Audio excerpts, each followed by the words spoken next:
Tua Tagovailoa against a pass funnel Titans defense, 9.1 fantasy points.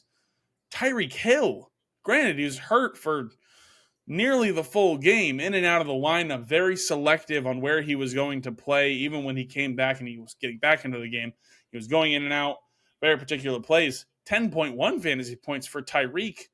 And Jordan Love, a guy we were just praising, 10.9 fantasy points and a loss to the Giants. Tyreek Hill and Tua, a loss to the Titans.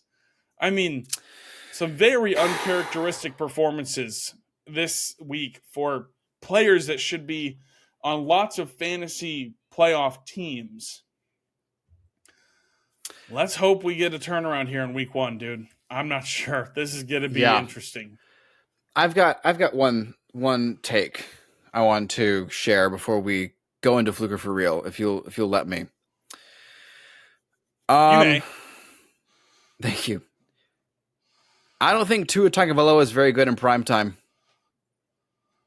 You go back, look historically, last few primetime games, starting to feel like Kirk Cousins. When the sun is up, Tua is balling out.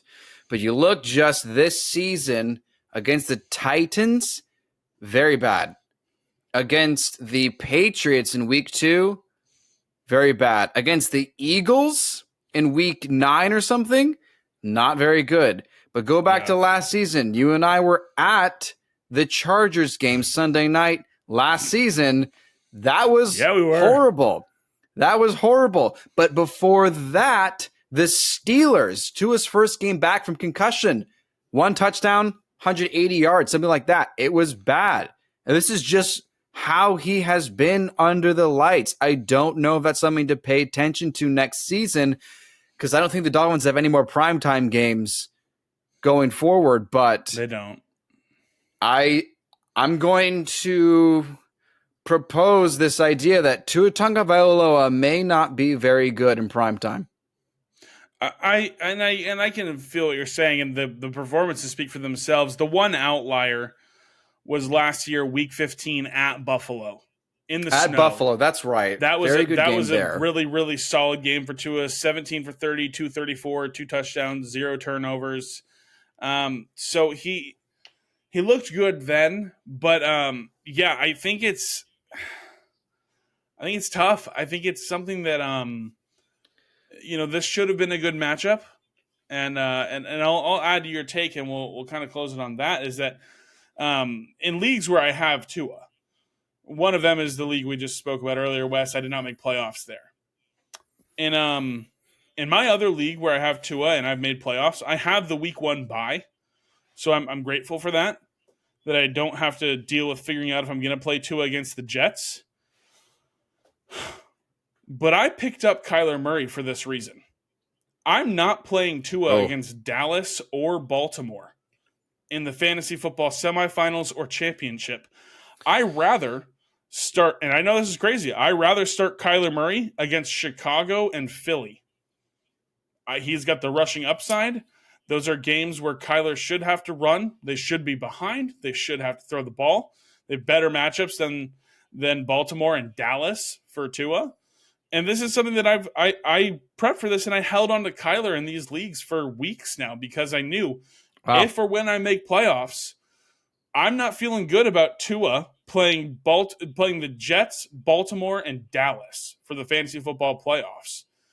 Tua's solid. The offense is great. They have a very good offense. The offense hums.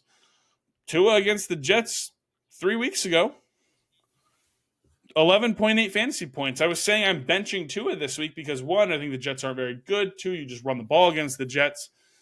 3, I think the Dolphins are just going to be up and they're not going to have to use Tua. That could be the case next week. And then with Dallas and Baltimore, we just saw Hurts have his lowest game of the season.